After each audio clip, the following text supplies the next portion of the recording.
I wouldn't be who I am today without it. I always say I went from jail to Jesus. I just discovered my purpose in life. That was a wild day. Travis Hearn is the senior pastor of Impact Church in Scottsdale, Arizona, a fast-growing church that began as a Bible study for the Arizona Cardinals. When I was a senior in high school, a basketball coach called me and he said, "You want to go celebrate? I'm buying all the alcohol you can drink tonight. I take some rum, I pour it in a mason jar, and then put a bunch of Coca-Cola, the rest, drink it." Then it was time to leave. So away from my house, red and blue lights go off behind me. So he puts me in jail. Got suspended from my senior year baseball team because of this. That night, my mother picked me up from jail. She was like, "Hey, you want to stop by my pastor's house?" That was the trajectory changed my life. As team pastor for the NBA's Phoenix Suns and a former chaplain for the NFL and Major League Baseball, Travis has spent decades guiding professional athletes and communities alike. The more connected you are, the more protected you are. I'm on my back, I look at this one firefighter and I go, "What do you think I should do?" He goes, "I think you should go to the hospital." That is a miracle. I didn't know this man. I didn't know he went to my church. He didn't know whose house he was walking into. If he did not say, I would have been dead within the hour. With over 25 years in ministry, multiple books, and a powerful new release, The Fire is for You. If you change the way you look at things, the things you look at change. There's nothing in life that you'll ever go through that the Bible doesn't already talk about. Travis continues to inspire through faith, leadership, and resilience. This is Pastor Travis Hearn, and this is his story.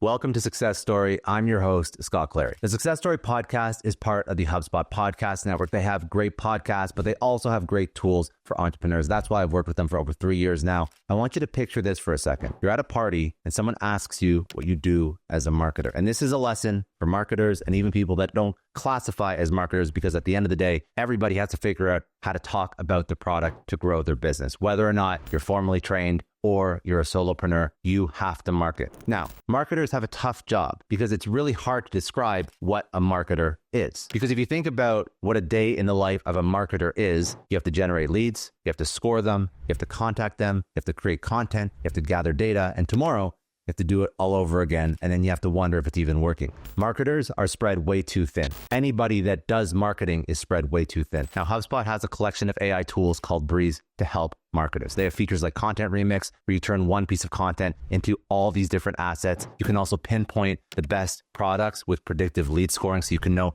who's actually going to buy your product or service. You can level up your campaigns with KPIs and analytics. So your day-to-day as a marketer becomes less busy work and more driving revenue through the roof. So remember, everybody at the end of the day has to be a marketer. And more importantly, you'll have a way easier time describing what you do at parties. If you want help marketing your product or service, if you want to grow your business, visit HubSpot.com/marketers to learn more.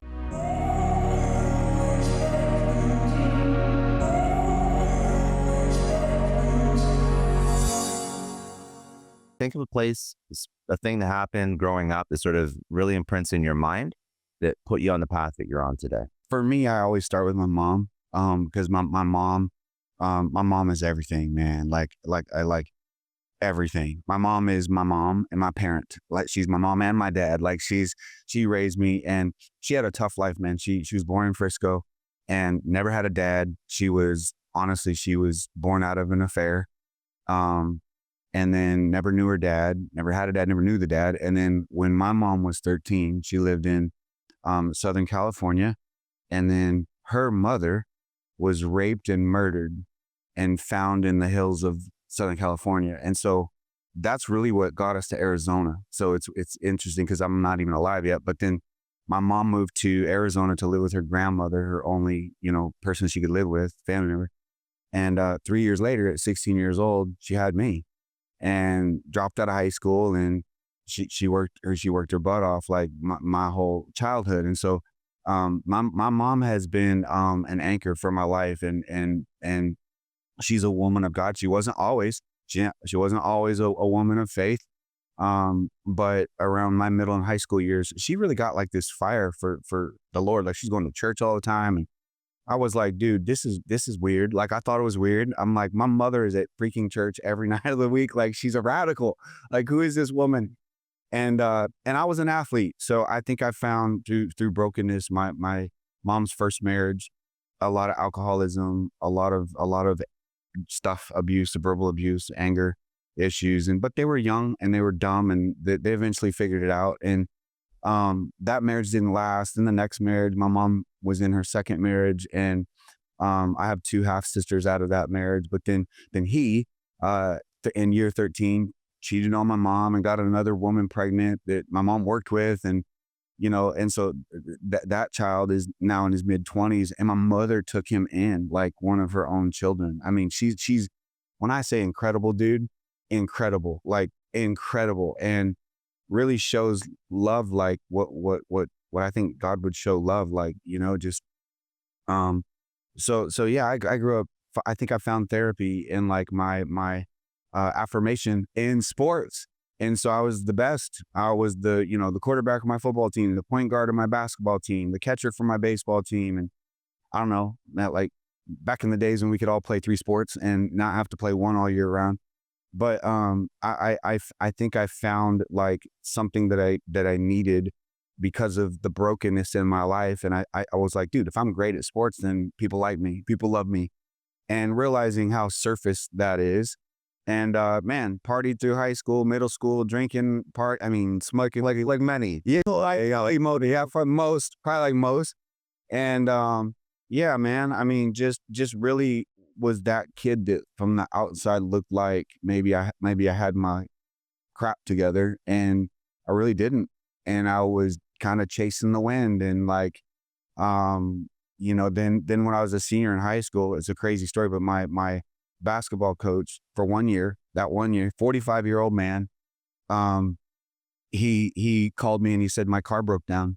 And he's like, bro, can you give me a ride to the all whatever selections, Arizona All-State selections? I was like, yeah, sure. So I give him a ride. He comes out and he's like, an hour later, I can't go in there because I'm a student athlete. It's just coaches voting on players. And he's like, bro, you made, whatever it was. I don't remember what the exact name of the award is because they always change All-State, All Conference, All Read, like whatever. But he goes, you made, and I said, man, that's awesome. And he goes, yeah, he's like, you want to go celebrate? And I mean, But you're partying and drinking up to this point. It's not like, no doubt, yeah. But in my head, I'm 17. He's 45. He's a teacher at the school. He's a coach of a basketball. I see. You know what I'm saying? So, and I'm kind of like, is this a setup? Like, I'm kind of like, is it? And so I was like, well, what do you have in mind? And he's like, well, I got this girlfriend. He was a single dude, lives down the road, and man, I'm buying all the alcohol you can drink tonight. It's on me. And but it's just you he's asking. He's not it's me. Oh, that's weird. Yeah. That's really fucked up. Really weird. Yeah. So, and at 17, I'm like, I mean, okay, like I got to buy her. Like at 17, you're trying to figure out who's going to buy my alcohol. So I'm like, I got to buy her. Let's go. And so we did. We went to this house, and man, I just remember he was gone. I don't know what he was doing. He was in some back room with this girl. I think he was using probably some sort of drug. And so I'm left out in the kitchen in the wet bar by myself, and don't really know what I'm doing. This is all this liquor. I take some rum, I pour it in a mason jar, and maybe 25%, and then put a bunch of Coca-Cola, the rest, drink it, and I'm like, man, that didn't do anything, So next round is like a half a jar of rum and half Coke, and I'm like, that didn't do nothing, man. Like, I'm a machine. Like, give me some more. So the next one was literally just an entire mason jar of rum, and crushed that thing. And so then it was time to leave. Yeah. And it's an hour drive home. And so I'm like, let's go. We get in the car. I get about 30 minutes away from my house, and on a Saturday night around almost midnight, red and blue lights go off behind me, pull me over. They give me every test that they give you. I mean, failed every one of them miserably. Like, I'm drunk, dude. Like, do we need to do this? And so he takes me to the Phoenix Police Department, puts me in jail. And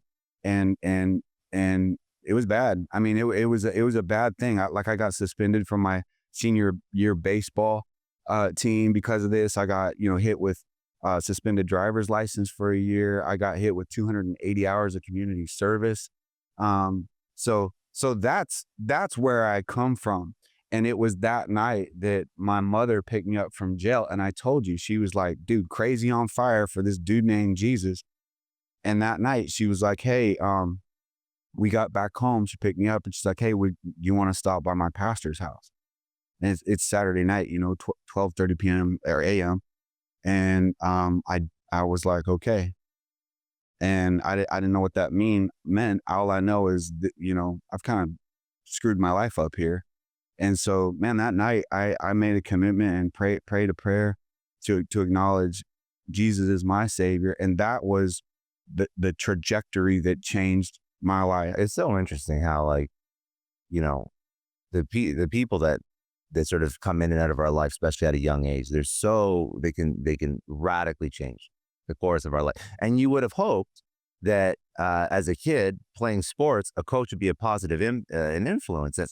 And already the whole situation with him asking to come drink at his house alone is already very weird. Yes. It's already very weird. So obviously the guy has like a slightly off moral compass already, because that's just not appropriate. Yes. But it's also interesting how when I've had other spiritual leaders on this podcast, and it's an interesting conversation that I love to have, and I'm sure that you have strong opinions about it, and this will sort of, like, I think, probably weave its way into this chat. But I always find that when somebody does not have God, they find God in something else. And you were very young, and what I mean by that is they'll have not God in like the spiritual sense or the religious sense, but if they do not have God or spirituality in their life, they'll find it in something. It could be for you, it was sports, and it was potentially partying. It could be work, it could be women, it could be drugs, it could be gambling, it could be anything. But the concept is people find it somewhere. So I think that when I speak to anybody who sort of leads a spiritual community, I always find it so interesting to just understand from your perspective, like even over your own life, how your version of God has changed, and who you look up to, and what you hold like dear inside you. And I think it's actually, hindsight's always 2020. I was even looking on your Instagram before, and we're going to talk about all the things that happened to you. And there's one very traumatic health event, and you even said that you would never change that and not go through it again, because it like made you who you are. But the experiences that happened to us and shape us, I think it was actually very fortunate that it happened to you at a young age, and that you weren't injured, and a cop pulled you over as opposed to you killing yourself or someone else. And again, hindsight's always 2020, but at the moment it feels like shit. But ultimately, all that is kind of what saved you, for lack of a better definition. Yeah. For me, exactly. I think like before that moment, like I didn't believe in God. I mean, I was like, I would be that typical, like in the house, like, God, if you're real, turn the lights on. And I'm like, see, like, you ain't real. Like, see, and I think like all of us, we'd like to know, there's a search, there's a search for purpose. There's a search for fulfillment, success. So if you ever read through the book of Ecclesiastes, right? It was written by a guy named Solomon. It's considered one of the wisdom books of the Bible.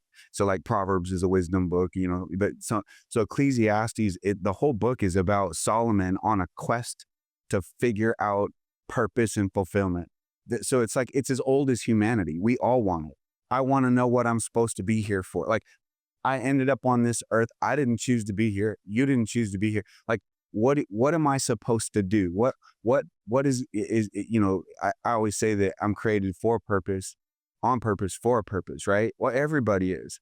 So Solomon goes through all those things you just said. That's the book of Ecclesiastes. I know that. Yeah. It's literally like, dude, I'm going to try women. Nah, I'm going to try money. Nah, I'm going to try success. Nah, I'm going to try earthly possession. Nah, like the whole thing. He's like, there's a scripture that says, there's nothing that I didn't allow myself to try, and I end up still like empty. It's a swing and a miss. Like, what the freak am I here for? What am I here to make money and die? to grow my Instagram, numbers and die? Like, what am I here for? And that's what I found in my relationship with Jesus Christ. And I think, like, when you think about that for a minute, think about this. There's this story of how a hunter would hunt wolves in the snow, right? And what he would do is he would take, it's true. It's how they would hunt wolves. So you take a knife blade and coat it in animal blood and then freeze it, and then coat it with another layer of animal blood and freeze it, and then one more level of animal blood and freeze it, and then the hunter would go out and stick the knife in the snow, boom it in the nighttime, boom, right, with the blade sticking up. So the blade's up and the wolf can smell the animal blood, doesn't know it's not an animal. And it goes over and it starts licking the knife blade, and it goes to the first layer of ice. And then it gets to that blood, and it's like, oh, let's go, baby. Like, let's freaking go. And then it gets through the next layer of ice, and now more blood, and now the third layer of ice, and now more blood. Well, by this time, the wolf's mouth is all numb, completely numb. He can't even feel himself, but he can taste the blood. Well, at the end, he's now licking the keen edge of the knife blade, and he's lacerating his mouth and his tongue, and so he bleeds to death, right? There's like this morbid story, but it's like, that's what we do in life. Like, lick the knife blade, like, oh, dude, money, money, money, money, money, or success, success, success, success, women, women, men, men, men, relationship, drugs, drugs, drugs, alcohol, alcohol. And we end up kind of like killing ourselves because we don't know. We're trying to figure this thing out. And I think that for me, that was what I figured out, man. Like, God's grace, God's forgiveness, God's unconditional love. Yeah. I don't know if anybody's ever thought about that, but human love, it's all conditional. All of it. Dude, I'm a pastor. I've married hundreds and hundreds of people. We get on the altar, and it's, I, Travis, take you, Natalie, to be my spiritually and lawfully wedded wife, and to have and hold, love, and share. We say we don't mean for better, we had to cut that out of the vows. Because worse can be really freaking bad. Worse can be very. And we've all been through some worse. Yeah. Right? I mean, marriage is tough freaking stuff, dude. I'm a pastor, been married 27 years. It's still tough. Like, you take two people, put them together, and it's like, dude, here we go, And so I think, like, man, if we're real about it, the unconditional love part for me is like, God loves me anyway. That's the true unconditional. He loved me anyway. He loves me in spite of the fact that I failed and will fail today, and will fail tomorrow, and will fail next year. And he loves me anyways. And you know what I'm saying? It's like, if I'm cheating on my wife, if somebody's cheating on their spouse, that's probably going to end. And it's going to take a lot of unconditional love for it not to, And so I think in a world full of hate, man, the light of love it would shine so brightly. Honestly, it would fix our nation. You got everybody pitted against each other. Not everybody goes. So the thing is, so it's bringing back to your story. I think it's an interesting point. Not everybody goes through super traumatic life events. I think that most people die by 1,000 cuts. Kind of like the wolf story that you just mentioned, but like true, like in life. Like, I mean, they lose themselves, and it's not that they lose themselves. It's not like, this is not like a religious podcast. This is like a business podcast. But like, to draw a parallel from what you're talking about to business, they lose themselves in their business because it's like one more deal or one extra comma, and then it's one less day with my family and one less day with my kids, and then all of a sudden, even though when they were 20 to 30, they started out with the right mindset. I want to build a business. I want to make some money. I want to take care of my family. Then it's like multiple wives later and broken family later, they look back. But it's not because it's one event. No. It's like a million events. So I want to just, so let's keep telling your story. I think it's your story is fascinating. And actually, I want to bring this part to your story. So you have the DUI. This is pardon the pun, like come to Jesus moment, where you go to your pastor's house. I want to take it back to sort of your story for a second. And I want to bring in something that I always find interesting. So you're writing a book, The Fire is For You, and that's really focused on your journey. And when somebody chooses a title for a book, it always has a lot of meaning and significance to them. So as we go through your journey, The Fire is For You, what does that mean to you as a title, and why did you choose it? But what does it mean to you as you go through all these inflection points in your life? Like, for example, when you go through that point where you have your DUI, you go to your mom's pastor's house for the first time. Connect those dots for me. Great question. The Fire is For You title. The book is not. It's not a book of. It is about what happened and things that I've been through. The book is for you.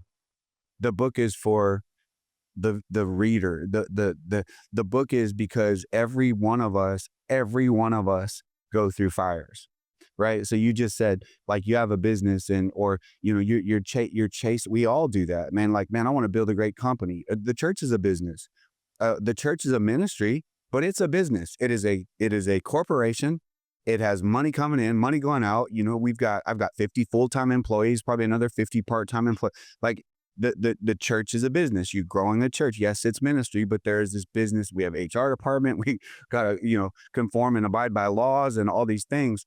So Impact Church, my church, it's entrepreneur birthed out of a Bible study for the Arizona Cardinals. So the Arizona Cardinals football team started Bible study for the football team, eventually opened it to the public, and the rest is history. So going back to your question, my church is flooded with people going through fires.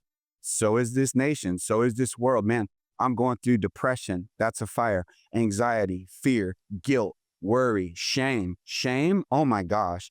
The times that we've done stuff in our life that we're not proud of, and we know other people, it hurt them, and we can carry this shame, this guilt. And so those are fires, man. Cancer. My stepfather was diagnosed with cancer, given 2 to 5 years to live. It's my mom's, third marriage, her first great marriage. He's a good man. That's a fire. My sibling who is fighting fentanyl addiction, that's a fire. Like, we all go through fires, man. Addiction, alcoholism, brokenness, divorce, failure. My business, dude, this is the 4th time I've tried to get a company off the ground, and all 4 of them have, that's a fire, right? So what I have learned in my own life is that there are no wildfires in life.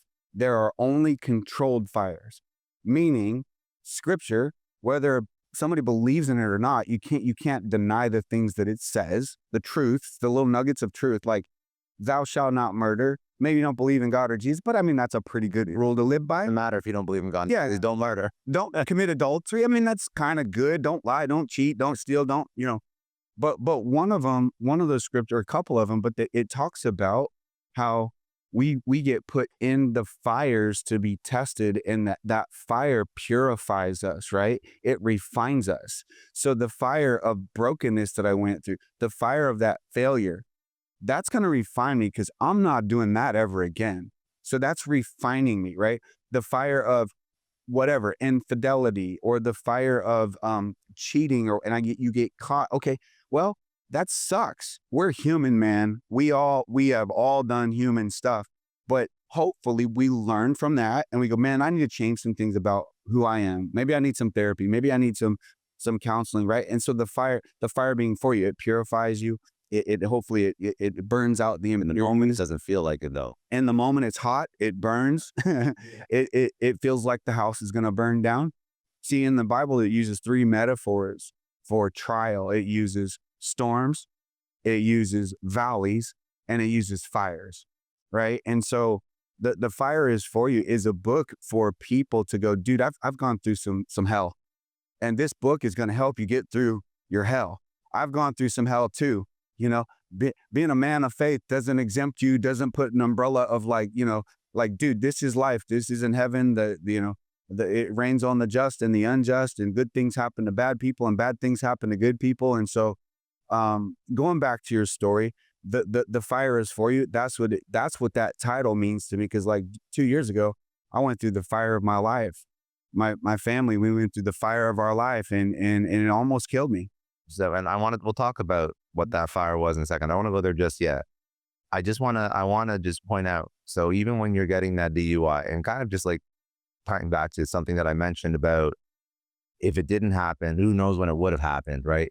And that's the perfect example of fires for you. And I think that without the biblical analogies, I think that when people go through stuff, when people go through really hard times, the people that I repeatedly see come out of that successful, because everybody goes through it, like you mentioned. Everybody does. It's not hopefully it doesn't happen to me. Life's gonna happen to you, and life's gonna happen to you. Fire's gonna happen to you regardless. Right. But it is how you come out on the other side of it. So how did you come out on the other side of that DUI? But I do want to, and I'll answer that question. I do want to say you were a preacher for a second. Because here's why. Because you said it's not if, it's when. Yeah. Right. Well, David said in Psalm, one of the most famous chapters in the Bible, that every rapper has done a segment on this chapter is even though I walk through the valley of the shadow of death, right? I shall fear no evil, for you are with me. What does he say? He says, even though I walk, he doesn't say, I hope I don't. He doesn't say maybe, hope, like it might. No, he says even though, and those are valleys. And so going back to that DUI, I wouldn't be who I am today without it. I always say I went from jail to Jesus. Like, like that was a wild day. I went from like, I had this cool accolade and, got an award to like, dude, I got arrested, put in jail, to like, dude, I just discovered my purpose in life. And yeah, it did shape me. It did define me. God has this is what I've learned, dude. I'm in the people business. Yeah. I have billionaires in my church, 500 millionaires, 200 millionaires, like it's Scottsdale. It's the entrepreneurial hub of the nation. It's a very wealthy city. Very wealthy city, very affluent. That I pastor pro athletes. I have for 23 years. The biggest names in sports are in my church. They're in my phone. I pastor them, right? This is the thing. When you talk about mine was jail. I was like, dude, I screwed that up. But a lot of times people have everything and it looks seemingly good, realizing, dude, I have nothing. And a great example of that is a friend of mine that I had on our stage in year 3 of the church is Rev Run from Run DMC, right? And I interviewed him and I go, dude, like, when did you become a Christian? Because he's obviously very vocal about his faith. And he goes, my top was my bottom. And I go, tell me. He goes, you know how a lot of people, they hit rock bottom and then like, oh, I found God and then found real. I'm like, yeah, I know about that. I know. And he goes, well, mine was the opposite. I'm Run DMC at the peak of like Run DMC, right? He's like, dude, I got everything you can buy. I bought it. I've got everything money can buy. I've got any earthly thing that you want in this world. I got it. And he goes, and I felt so spiritually bankrupt that in my bathtub, right then and there with a pile of weed on the bathtub, he's like, I said, you know what? I'm gonna give this Jesus thing a try. And I think, what are we trying to do? I can tell you story after story after story, Scott. I could tell you hundreds of stories of people who are trying to chase what many of us are trying to chase, and they've got it. I can tell you the hundreds and hundreds of people that have gotten it, and they go, dude, this is empty. This is lonely. I'm broken. I have 30, 40, 50, $100 million, $200 million in the bank. I'm broken. So what actually is the meaning of life? You know what I'm saying? And that's what I discovered from me, being put in jail. It was like, dude, and it wasn't my first time in jail. Dude, I told you, I partied my face off. I got in trouble for stealing, and I got in trouble. Like, it's just brokenness. And so the fire is for you is like, yeah, that was a fire. The DUI was a fire. Disappointing my mom, man, that was, dude, like that was a fire. But at the same time, there was a fire going on before those moments. And the fire was just like, dude, who am I? What am I supposed to do? Why am I here? What is this? What it's about? Win awards, get on a starting team, be a star. That's what life is about. And I can tell you star after star after star, NFL, MLB, NBA, WNBA, who they're all stars to us. But like, I know the truth. I know what's going on in their lives. You know what I'm saying? And like, life is tough, man. Hurt people, broken people, break people. Like, that's what life is. And so for me, the fire is for you is not about me. Yes, I'm telling many of my stories, but it's giving people tools to get through the fires that they're going through right now. Tools, like real tools. Like, how do I do this, man? How do I do this? Like, I had a player my first year in pro sports, and I won't lie. Pastoring. Yeah. I'm 25 years old or something like that, and I'm walking in the hallways of an arena, and I'm like, dude, there's Shaq, there's Kobe. They're on the Lakers, and they played the Suns that day, and I was I'm like starstruck. I'm like, dude, I'm 25. I'm like, this is my first time ever doing this. Yeah. I didn't sleep the night before. I was like, this is crazy, and I called Natalie. I went around the hallway. I'm like, dude, Shaq's the biggest dude I've ever seen in my life. Like, I'm literally as big as his leg, Natalie's my wife. And so I'm starstruck until like the third game. And in the NBA, we have chapel before every game. By the way, the NBA is a business. The NFL is a business. Major League Baseball is a business. The WNBA, it's a business. They're a business, million, billion-dollar businesses, right? I think it's fascinating that they make space for like people to like have a little devotional. I think it is interesting. I've never heard of this before I heard of you, to be quite honest. I didn't know that exists. I didn't either until I got invited to be a part of it. I didn't even know it was a thing. Yeah. But so for the NBA, before every game, 1 hour before every game, we have a little 15-minute window of chapel, and it's both teams are invited. And, in that moment, we'll talk maybe a verse of scripture, but just like you're getting centered. Yeah. You're about to go perform. So no matter, it's all centering. It's all like, it's centering, it's routine. So hey, I might own a company. I might own a McDonald's. I might own an Arby's. I might own 15 of them. I might own 3,000 of them, but like, but don't miss out on this kind of power to go, but you know what? I needs to center myself, because we just go. And then, pretty soon, like what you said, we're going and blowing. And then it's like, dude, now, like, man, I lost my marriage. I wasn't there for my children's games.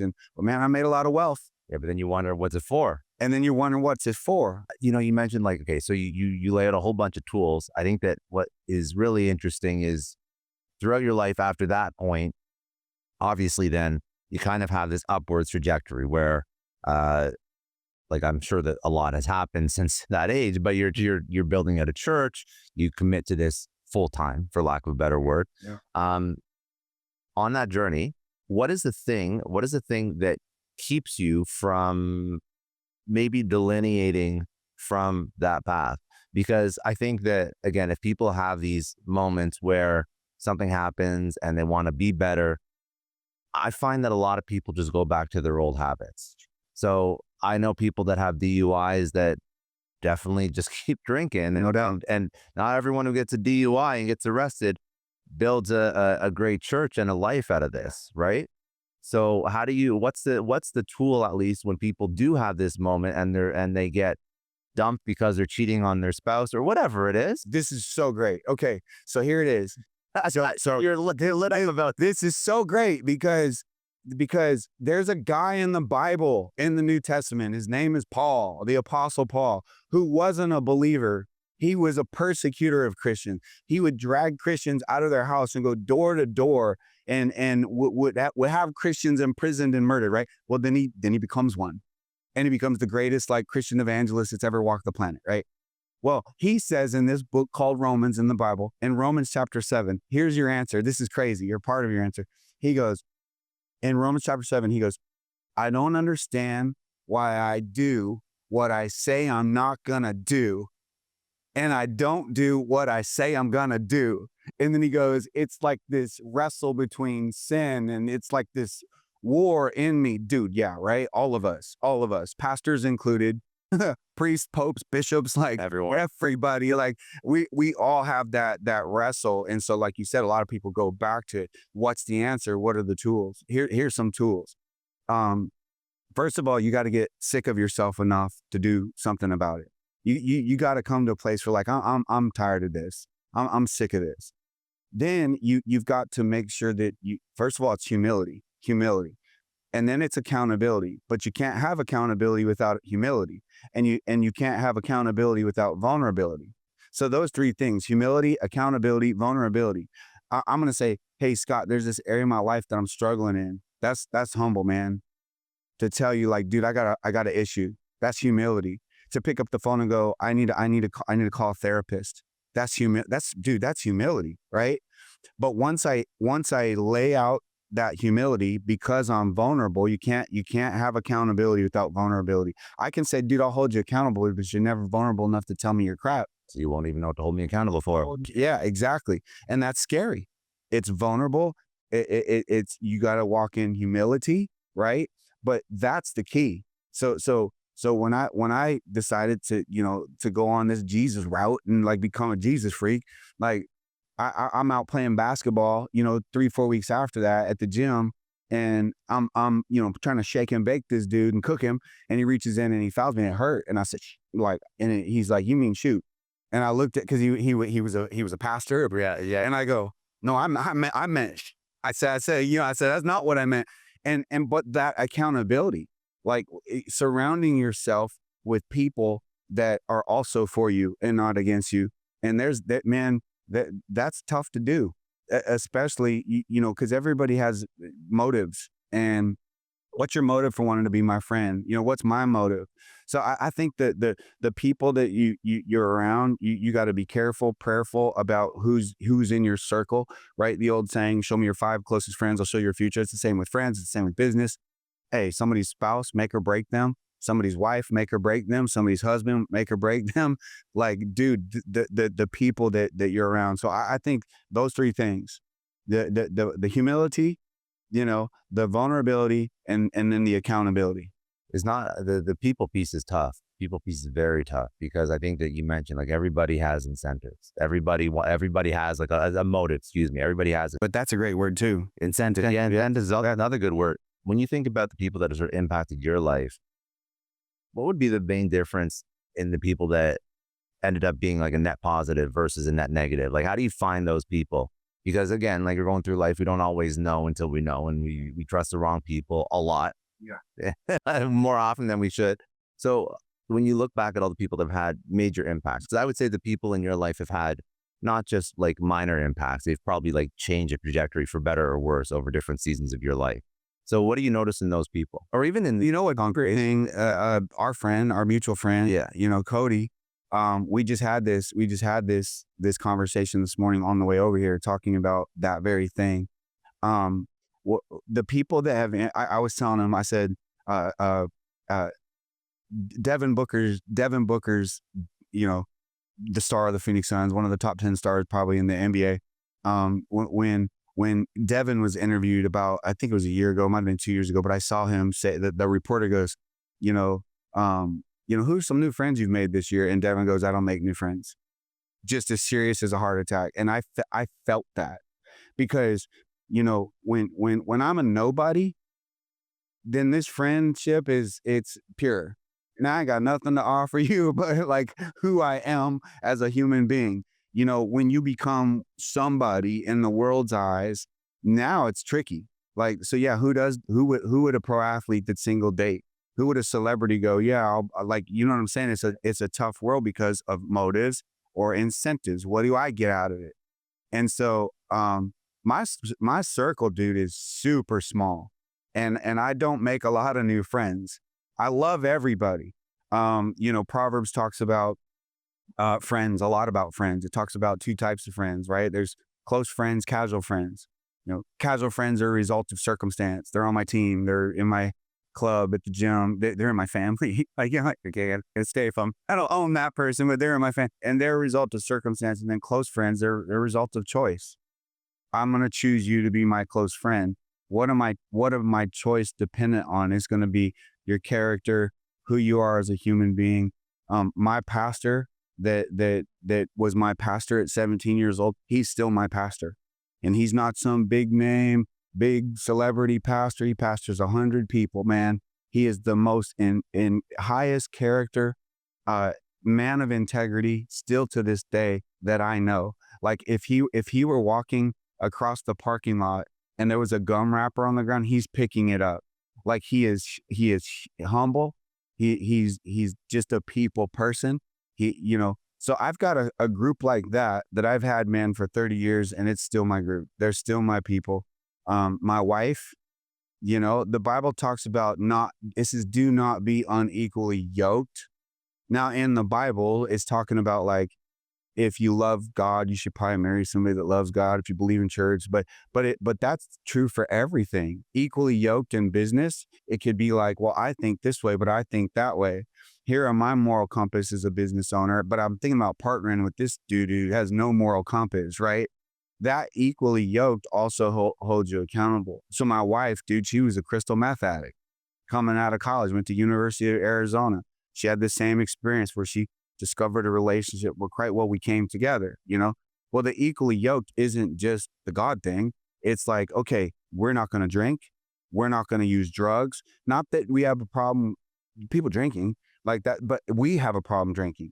I mean, I got arrested. She turned into an addict. So it's like, what's right for me might not be right for you.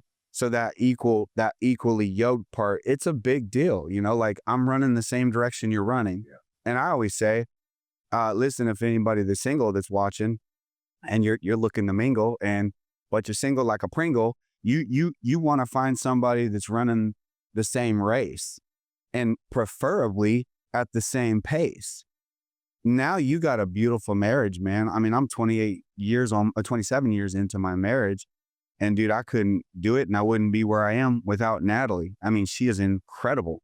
I think that it's so interesting how all the wisdom's already there to help people live their life. They just need to discover it sometimes, but it's not like you have to reinvent the wheel. Sometimes you have to look back. Oh, it's already been discovered. So let's sort of keep going through your life. You've built one of the largest churches, Impact Church. That's one of the largest churches in Arizona, correct? Yeah. Yeah. So like, let's even just talk about that career arc or that professional arc. How did you do that? What is the X factor that you brought to the table that allowed you to build something in half the time, 10x as big as what everyone else was trying to build? So I find that very interesting. I know nothing about the business of churches. That's sure. Yeah. No, most people don't. I mean, yeah. So what's the thing, like the secret sauce when you build something like that? There's so many ingredients, right? But because I could just do the super spiritual thing and go, oh God, but like it's there's a lot of ingredients. So one is who you're doing it with, who's your team. I did not build this church. I mean, I was a part of it, but like a team of people that came together, had, equally yoked, the same synergy, the same outlook, the same what we're trying to do because, every church might have a different, might be about obviously God or whatever, but it might have a different, hey, we're big on missions, or we're big on, our local domestic missions, or we're big in this area, that area, discipleship and really going deep. And so there's all kinds of different, but for Impact Church specifically, in 2002, I became a pro sports chaplain. So in 2002, I started working with Major League Baseball.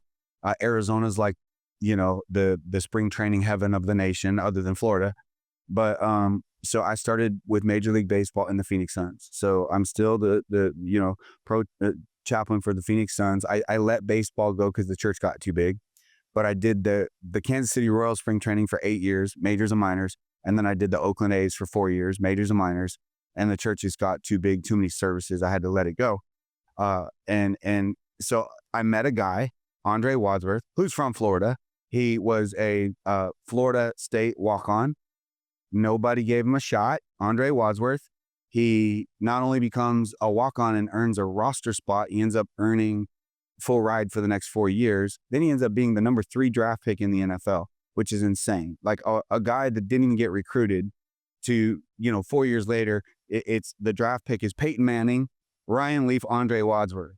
So Andre had a heart for God too. He started a Bible study for pro athlete, for his friends, teammates, catered it, did it NFL style. It's big money, cater, flying in preachers every Wednesday night. And so eventually around 2009, Andre and I met. And I was helping a church before that, but then Andre and I met, and dude, it was fireworks. I mean, it was like we're like the brothers from another mother that never knew each other. Like, and then here you are. It's like, dude, we're going to ride this thing out. So he and I started together. We had a Bible study together called Impact Pro Athletes, and we had Cardinals and Suns and baseball guys and golfers and whoever's a pro athlete. And then so I wanted a one-word purpose statement as the name of the church. That's where Impact Church comes from. Our Bible study was called Impact Pro Athletes. I'm like, impact, like that's perfect, right? Like God would impact me, and then my responsibility is to impact you, man. To like love you, to be there for you, to serve you, to honor you, to build you up, right? So that's the idea of impact. And we just started. My first Sunday was, we had 204 people. July 25th of 2010, and it just kept growing. And so the business side of church is like anything else. Like if you got a great product, it's not going to just grow. You got to market it. You got to brand it. You got to saturate it. And so we've done all of it, man, from news, clips to commercials to billboards to mailers, direct mailers, and of course all the digital and ads and this and that. Like, it just started to grow. It started to grow. It grew rapidly, but it started to grow. I just want to take a second to thank the HubSpot Podcast Network for supporting today's episode. Now, if you like Success Story, you're going to love other shows in the network. One of my favorites is the Hustle Daily Show. It's hosted by Juliet Bennett-Ryla, Rob Litterist, Ben Berkeley, and Mark Dent. It's brought to you by the HubSpot Podcast Network, which is really the audio destination for business professionals. Now, the Hustle Daily Show brings you a healthy dose of this irreverent, offbeat, informative takes on business and tech. I was just listening to an episode to give you an example of what they talk about. So they broke down how this 100-year-old organization has created one of the most successful business models in the world. Not only does this organization teach young entrepreneurship, they generate over $1 billion in annual cookie sales. And what I really love about the show is they take these stories and these businesses that we think we know, and then they reveal these surprising angles that we never considered. So I really think that you should go listen to the Hustle Daily Show wherever you get your podcasts. It's one of my favorites. You're not going to regret it. It's so interesting to me because I'm Canadian. I don't know if you knew that. I'm Canadian. And like these very large churches, they're not really a thing in Canada like they are in the US. Yeah. How do you balance that? I don't know. The best word I can think of is like modernization of a church with people that look at religion as something more traditional. Because there has to be that balance or that seesaw. I'm 100%. I don't think there's a wrong. I don't think there's a wrong, like, if you're doing the Lord's work, however you're called to do it, like, dude, I'm for you. So if that's a real traditional, I have no problem with it. I was born and raised going to those loosely, but like just real traditional, real, they're trying to do good things. They're trying to do good things. The big churches, such as ours, you don't set out and go, this is going to be a big church. I'm just trying to help people. And then people like Scott go, dude, I freaking love that guy. And I'm bringing my friend and I'm bringing my coworker. And then they're bringing I had a guy ask me, like, we grew from 200 to 400 and he liked the 200 and I did too. At 200 people, we had church and then we went to the park and barbecued together. Like then it's 400 is a little bit harder to throw a barbecue, but and he said, well, what's your, how big do you want the church to be? And I said, I have no idea. I don't have an answer to that. All I know is one more person in the world that needs hope, then there needs to be one more person. So going back to your thought though, yeah, there is a balance. The balance is like, it's not about traditional or modern. It's about, it's the same message presented maybe in a different way. So even when you say traditional church, Canada or wherever in the US or around the world, Canada's all Roman Catholic. Yeah. That's all. Yeah. So it's a very traditional. It's much like Europe and I preach in Europe and things like that. So I understand that. But their tradition today is cutting edge from tradition 100 years ago or 400 years ago or 500 years ago or when Jesus walked earth. So all of that's relative. It's like how you do it. Does it work? Yeah, it's working. How I do it. Does it work? Yeah, it's working. So to me, there's no wrong answer. It's like, do good work, man. Go. I'm for you. And I think that also, I also think that in society, there's definitely, I think society skews towards more secular and less God in 2024. So I don't think it's necessarily a bad thing to find new ways to say a message and to attract people to something that is like a net positive in there. So you know what I think about that? I think you're 100% right, but I don't think the world necessarily has an issue with the idea of God and his moral compass. I think it's church, not God. Church, because churches, we have done historically a really bad job of representing the love of God, the grace of God, the forgiveness of God, trust in religious leaders. It's been broken, right? So I've found with our church, I can't keep people out of our church. So yes, what you're saying, I think society is that way at large, but I'm not experiencing that in Scottsdale, Arizona. Dude, we don't have enough room. We need more room now. Like yesterday, like we're blowing out the seams with people, right? I mean, now we bought a fleet of Mercedes Sprinters because we got to overflow park people and we've got 15 golf carts that seat 8 people. We're like, So I'm not seeing that in our area. Because you're solving for the trust factor. I think it's the big. And that's what I think. And you know, I would say there's stuff we call church hurt, you know, and I think we're all sick of that. I think we're all sick of that. I think we're sick of the religious and the, you know, the hypocrites and The scandals. the scandals, the financial, the sexual, all the grossness. Like I'm sick of it. We're sick of it. So I don't blame the world for being like, you know, that's real talk. That's about as real talk as it gets. So for us that are in those roles, we got to rise up. We got to rise up, man, and be true. And that's where we are as a world today. But I think we don't want to throw the baby out with the bathwater. Yeah, I agree. No, I think it's like I said, sort of bringing back to that first thought I had. If you don't have God in a traditional sense, I think you find something else. Something becomes your fulfillment. You're gone. Yeah, and I don't think that's also very healthy for some people. So you this church is going incredibly well. Impact's going incredibly well. But this is where you had that sort of that second, you'd say the second major fire in your life. Yeah. So talk to me about that. Talk to me about what happened when you feel like everything's going in the right direction. Life is good. I'm so glad that you're talking about this, because this is the craziest thing I've ever been through and experienced in my life. The hottest fire, the craziest fire. On November 11th, which was a Friday night, Impact Church. So the way church works, like you have church, you have a preacher, you have like a worship team, which is the music team, music leader. Well, ours is really good, man. They're fire good. Like they're so good. Like I feel like church should be fun. Because church for me is historically like been painful. Like church has been like, you know, it's more fun to watch paint dry. Like church has been rough. So like when we decided to start this church, it was like, it should be a God-sized party. Are we here to celebrate like the resurrection? Like let's have some fun. So our music is really good. And in 2022, on November 11th, we released our first song that we ever wrote. It's called He Is the Miracle. And we wrote a song, we produced it, recorded it. It's the first time we've ever done this. We're like, this is fun. It went out on all music platforms. So it went on, you know, Spotify and Apple Music and everywhere. YouTube, the video of it.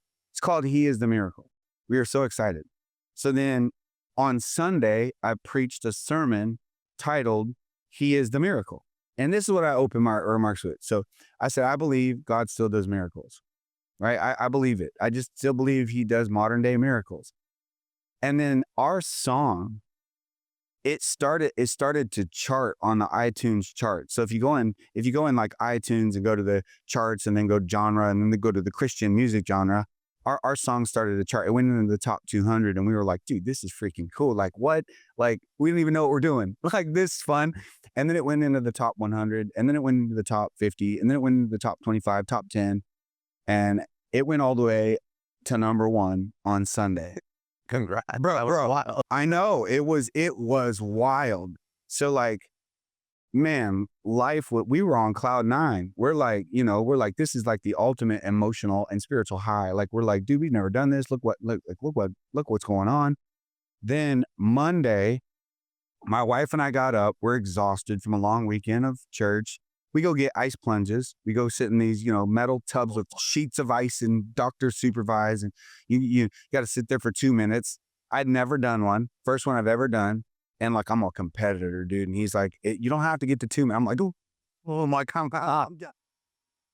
I'm getting to 2 minutes. And I got to 2 minutes and then almost died a few hours later. So I get to 2 minutes and then we leave. And a couple hours later, we pick up my daughter, Jazzy. She's 12 at the time, from school. And we go to the church and we get to the church and we're just hanging.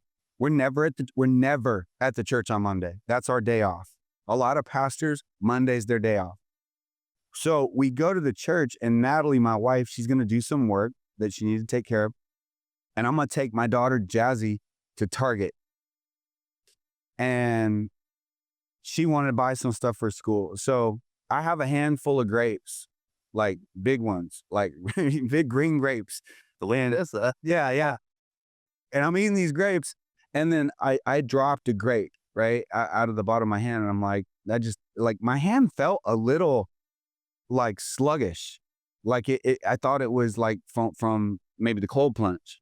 So now I dropped another grape. Then I dropped another grape. Then we get in the car and we drive to Target. It's about a 10-minute drive.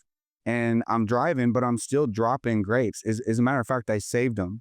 They fell between the seat crack. Those grapes, they're now, 2-year-old raisins, but I saved them. But I dropped maybe 5 grapes. Then we're walking in Target. I said, I'm going to text Natalie. And I pull out my phone and I'm like, I said, babe, I just want to let you know, I don't know, it's weird, but I'm dropping grapes. She calls me and she's like, Trav, you need to go back to the car. I'm coming to get you. And I'm like, why? She's like, read back your text. Read back what you said to me. So I look back and I thought I had said I'm dropping grapes, but it was more like I'm graping drops or I'm draping drops. It was confused, right? So I'm like, okay, but I'm thinking like, she's just a protector. I'm thinking like my wife's just like, she's crazy. I'm fine. She picks me up. She didn't want me to drive. So we go to the house, which is a 4-minute drive down the road. But she's thinking this. She's thinking that this is what's happened. She's thinking I'm having a stroke. I have no idea that she's thinking that. And I don't even know how she's thinking that. Because other than I dropped some grapes and I did drop my cell phone at the house, there's no symptoms. I'm not slurry. My face isn't hanging. I have no headache. There's nothing. There's no symptoms of a stroke. So I'm like, babe, I'm going to go lay down. She's like, no, we need to call 911. We need to call 911. I'm like, Natalie, I said, babe, I'm not going to the hospital. I dropped some freaking grapes. Like, I'm going to go lay down. Please, Travis, please. She's begging me, pleading, please go to the hospital. I said, I'm going to sleep for 1 hour. If I still feel weird in an hour, then we'll call. So, man, Scott, I laid down for 5 minutes and I'm like, something's not right. What'd you feel? Super sluggish. Like almost like a hungover sluggish without the headaches and all the weirdness, but like that, like I just feel heavy. Everything just felt like heavy, sluggish.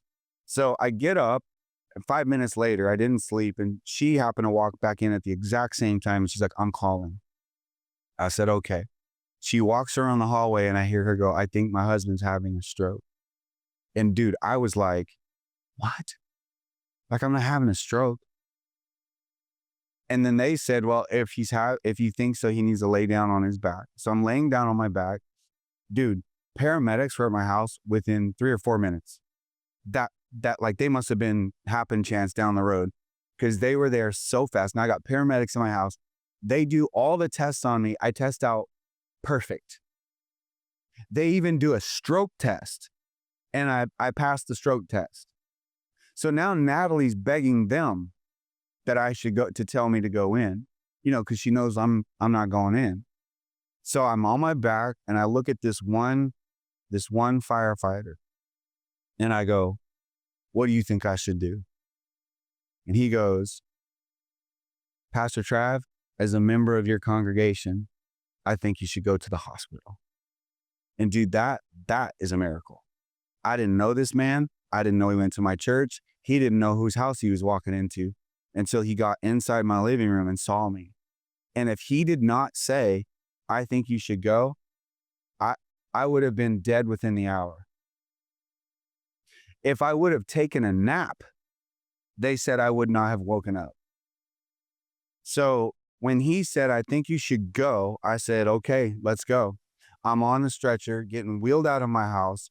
My wife and my daughter are right here. I said, my oldest daughter's in San Diego. She played college basketball. My son's at Grand Canyon University going to college.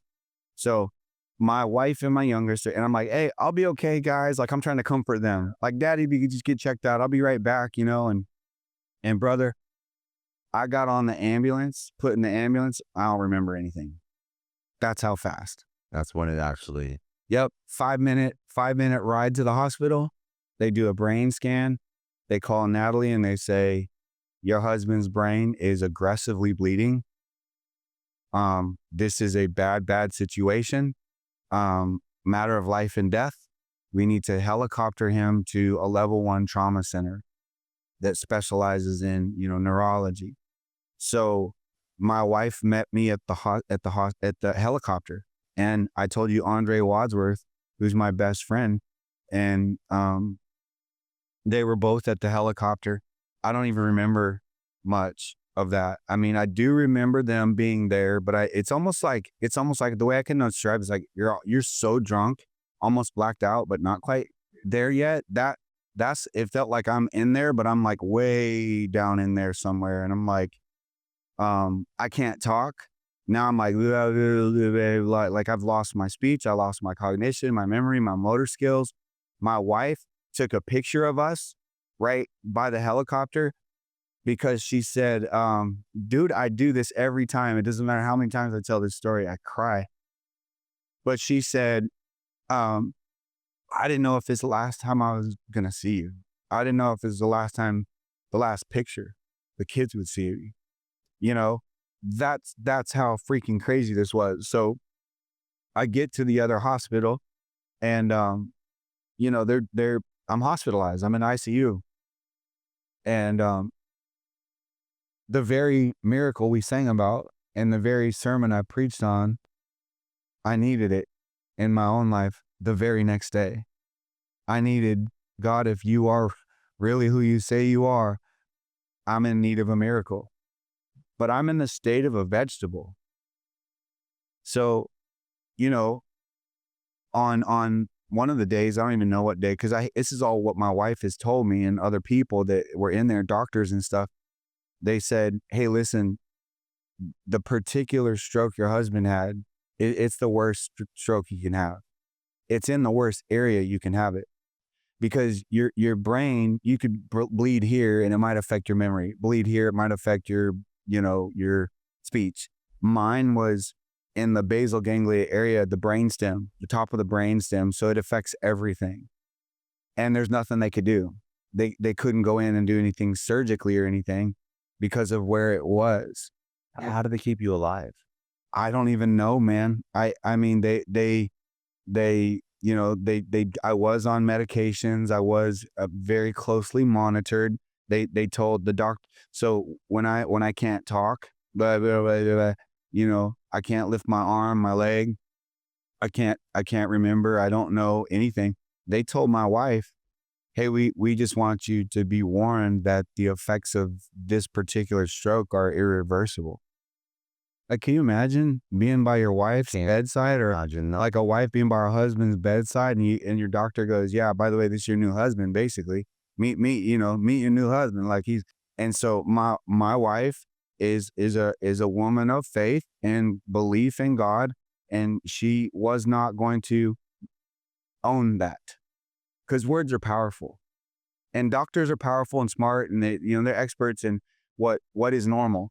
But so my wife said, I went to the Bible. This is crazy, dude. This is crazy. I went to the Bible and I just needed something. I needed something, like, God, give me something, hope. And she was led to this verse in Acts 3:16. And it says this, dude. It says, by faith in Jesus' name, this man is made strong again, whom you all see and know. And it's the faith that is through Jesus that has given this man perfect health in the presence of you all. I mean, it's a big book, dude. It's 66 books in a book. Yeah. That's what so she opened that up. She actually posted that. She's crawled into bed with me on the hospital bed. There's a photo of that. It ended up on every news station in Arizona, 3, 5, 10, 12. Everybody covered it. The media covered it. Newspaper covered it. It is that picture. It's Natalie in the bed with me. I'm snuggled up on her. My Yahweh tattoos, it's showing for everybody. And she put that picture with that verse in her story that day. And I'm here to tell you that I'm in the fire of my life. The doctor came on like a Wednesday or something and said, the way they do stroke tests is they test you on the hour, every hour. So they can't, do a brain scan, MRI every hour. So they come in and they go, touch your nose. And I'm like this, lift your leg, lift your arm. And I couldn't. I mean, it was just, they were just like stuck. And And so the doctor said, what's your name? What day is it? What year is it? Who's your wife? What's your wife's name? What's your children's name? He said, I didn't know. I'm just like this. And this is gibberish. And then he said, what's your children's names? And I said 40. But I made a word out. Is the first, I formed a word, 40. And then I knew, I knew something deep down inside knew this was not good. And I started to weep. And I looked up at Natalie, who's standing right by my bedside, and I said, count it all joy. And the doctor goes, what did he say? And my wife said, because I said it plain as day. And my wife said, he said, count it all joy, which is a scripture from the Bible in the book of James that says, count it all joy when you go through various trials. Because those trials, they perfect your faith and bring you to maturity and wholeness. So the fire is for you is that, I'm like, dude, come on, that's crazy. I can't remember my kids' names, but I can remember a Bible verse in context of what's actually happened. Like, this is bad. This is a trial. This is a fire. And then, by Friday, dude, miraculous. I got released from the hospital. So I went in on Monday, and by Friday, 5 days. 5 days. 5 days. 5 they released days. Me. And you quoted out a scripture that was directly relevant to your situation. Plus, your wife just opened the Bible on the random page that had another. And chapter 1 of The Fire is For You chapter 1 is called Count It All Joy. And I think that's powerful because count it all joy when you fall into various trials. Man, we're in some trials, dude. We got trials. The world's got trials. Our marriage got trials. Our kids got trials. Our wife got trials. We got internal trials. He says, count it all. That's tough to do, man. It's like, okay, I'm going to be happy about this because I know there's a bigger picture going on. There's something, man. Like the LA Tribune asked me, they interviewed me about the book a few weeks back, and they said, hey, if you could rewind time and go through it again, would you? And I thought that was such a fascinating question. And I said, yes. It was a quick yes, but it's a terrifying yes. And it's a hard yes, because the yes wouldn't just affect me again. It would affect Natalie again. It would affect my kids again, and everybody that loves me, that I know, my mother. But the yes is because it's changed me for the better. And this book is about how to take your trial and turn it into triumph. The book is, dude, I'm in a mess, but turn this into a message, right? The book is, this is a test. How do I turn this test into a testimony? And that's the ingredients, the tools of the book, because we all go through the other stuff, but usually what we do is we bury it. Dude, I've been through hell. I don't want anybody to know. I'm struggling with addiction, but I'm going to bury that. I went through a failure, whatever that failure. I want to sweep that under the rug and forget about that. But the power is when you're able to take it and use it to help other people, right? And so I always say, I ain't never wasting the pain, man. If I go through hell, I'm going to flip that thing and I'm going to use that hell to help other people. That's the book. That's what the book is about. It's about, man, God can do big things with the stupid crap in our lives. He can do big things with our pain, with our valleys, with our trials, with our storms, with our fires. And I truly believe, man, in the power of God and the power of people, man. I was surrounded by incredible people.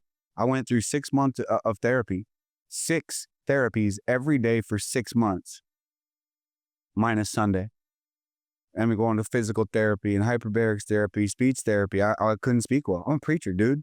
Like, I kind of need that. I type, write sermons.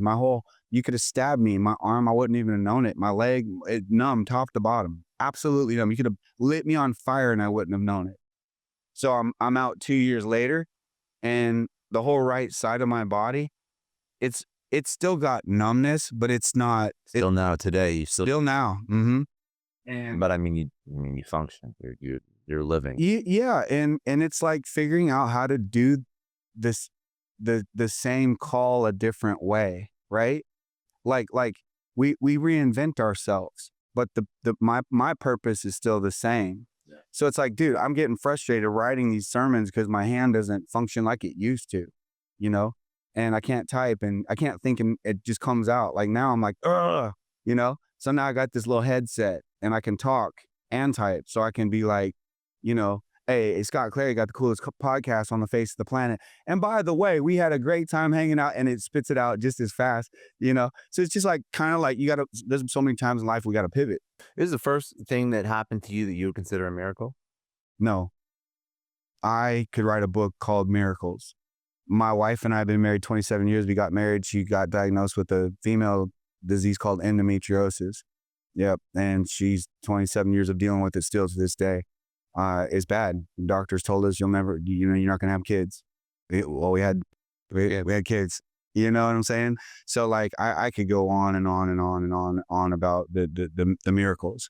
What do you say to somebody who listened to your story and it's super inspiring, but they're kind of like you when you were a kid and you're like, listen, I haven't seen a miracle yet in my life. I'm kind of just going through it. Life's okay. It's not great. So what's the message to that person? Life can be great. We are built to be overcomers, and we are built with the resilience in us. And for me, and you know, thousands and thousands and thousands and like, you know, 6,000 people have been water baptized at Impact Church in the last 14 years. What that means is they go, I'm going to try this Jesus thing. And then they get baptized. That's what a baptism is like. I go into the water, come up. It's like a symbol of my sins are washed away, and I'm dying to the old Travis, the old Scott, and I'm rising up in my new man in Christ Jesus. That's the whole point, right? So here's my thing. If you feel that way,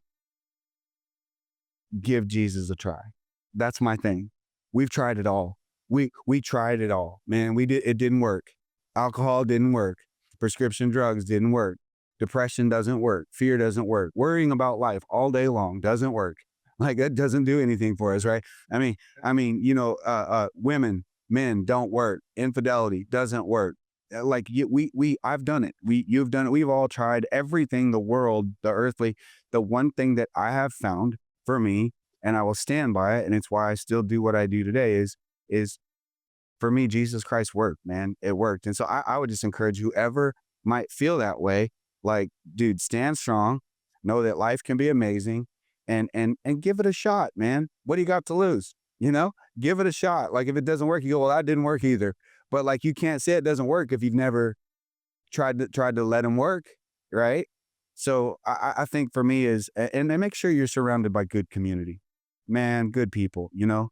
That's very important. Like, if you're around negativity, if you're isolated, man, don't get isolated in life. That's where our mind starts playing tricks on us. That's when during COVID.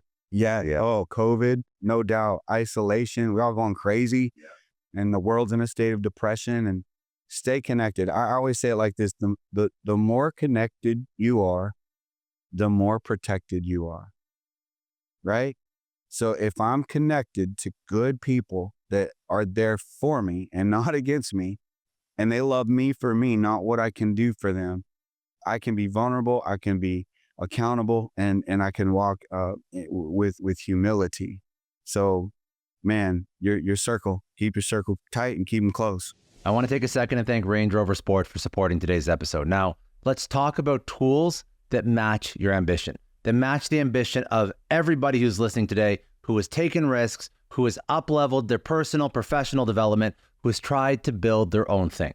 Everybody listening gets it. There is a moment when the thing you're trying to build, the challenge that you're taking on, it finally starts to take off. There's like this rush of excitement and possibility, and that feeling that you get when you get behind of the wheel of a Range Rover Sport, because we've all had that perfect drive when the road, the car, and you're all in perfect harmony.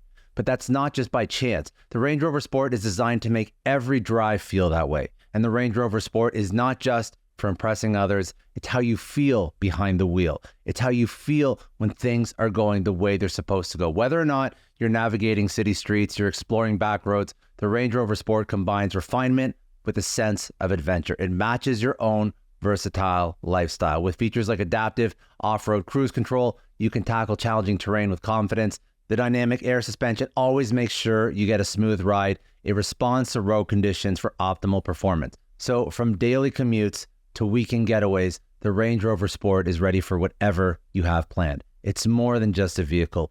It is a companion for all of your journey. So if you're ready to elevate your driving experience, visit LandRoverUSA.com and configure your Range Rover Sport today.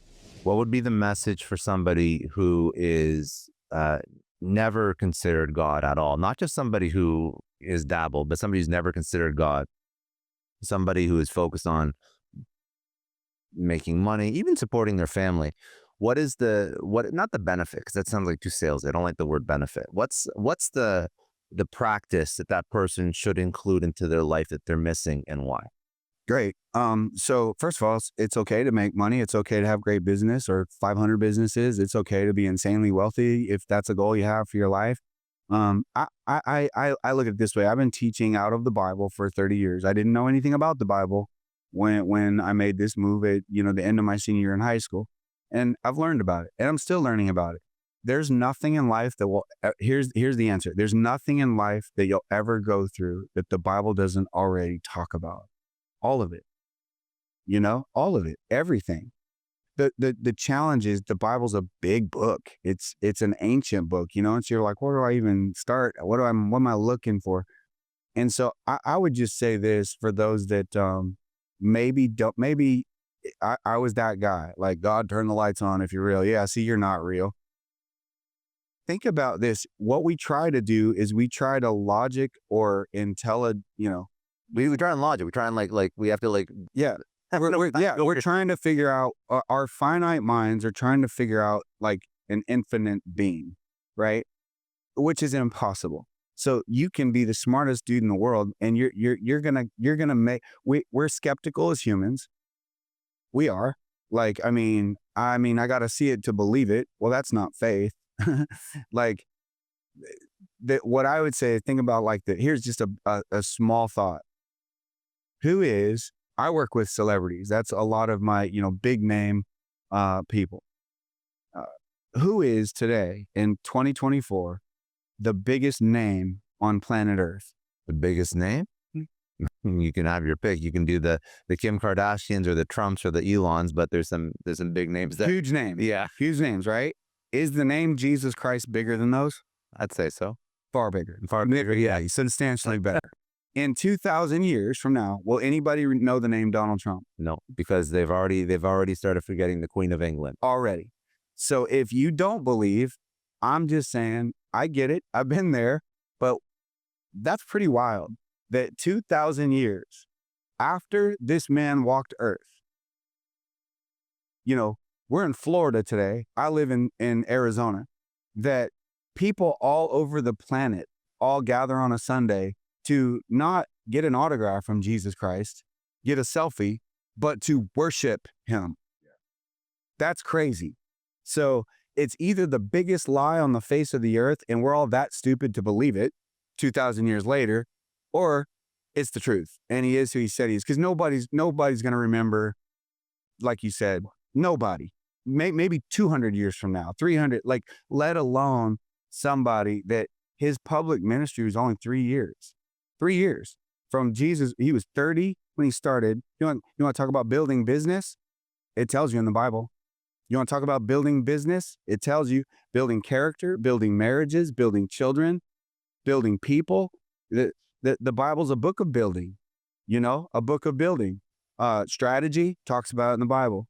The people you surround yourself talks about, that's what I'm saying. Like, there's nothing it doesn't touch.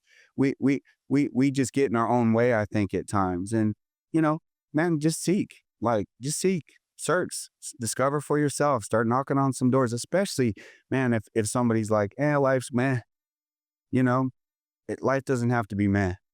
I'm a living, breathing, walking testimony of that. And that book will definitely help people discover exactly what I'm talking about. Last thing I want to touch on is the concept of reversing the irreversible. Yep. You speak about that. And also there's the concept. So we sort of tackled this from multiple angles, and I love it because you're such a great storyteller, and I appreciate that because I think that really helps drive the message home for people. But you've spoken about somebody who is sort of dabbling with faith, somebody who has no faith at all. Talk to me about reversing the irreversible, kind of like what you went through in the context of when your faith is tested. So talk to me about that, because I'm sure there's moments when you were lying there and you're like, well, I thought I like gave up my life, not in a bad way, and like, this is what I could, how does this happen to me? But you came out of it. So there's a lot of people whose partner, there's their parents, their kids, they pass away in this horrible fashion and they don't come out of it. And then that's when it's like, well, how do I fix this? How do I reconcile my faith when my kid was just taken away from me, hit by a car, God forbid? Yeah. So how do you deal? So I grew up with a mom. That's your life. That's my life. My mother's life. You never had a father. You were abused in every way you could be abused as a child, sexually, physically. Then when you're, 13, your mother's raped and murdered and left dead in the streets of California. 3 years later, you have a child at 16 years old, me. And then, you go into marriage, then you go into a second marriage. You've done your best. You're trying. This marriage breaks and falls apart. That marriage breaks. I didn't choose to be abused. I didn't choose to be cheated on.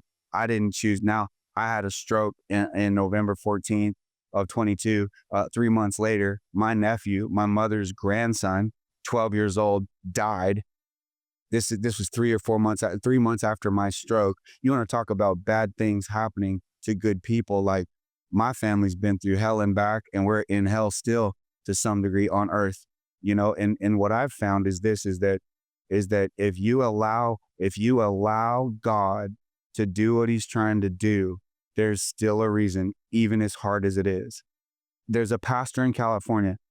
He's pretty well known. His name's Rick Warren. He's a friend, and a mentor of mine. He wrote the book called Purpose Driven Life. It's a big book. He pastored a church in Orange County. He's retired since then, but he's still crushing it in the ministry. And he said his son, Matthew, was 28 and Matthew took his own life. And then Rick took 4 months off. Dude, devastating.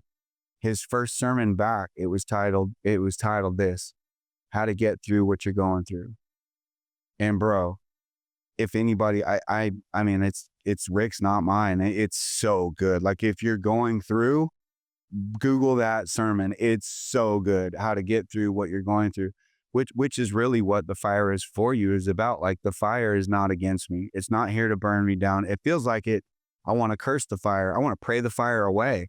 I want to pray the fire, like, get me out of this thing, God. And I, we have to understand that, this is earth. It's not heaven. Bad things happen, and there are bad people. There are bad actors. And then there are great people where tough things happen. And I think for me, watching my mom firsthand be the anchor of our family, even though hardship comes.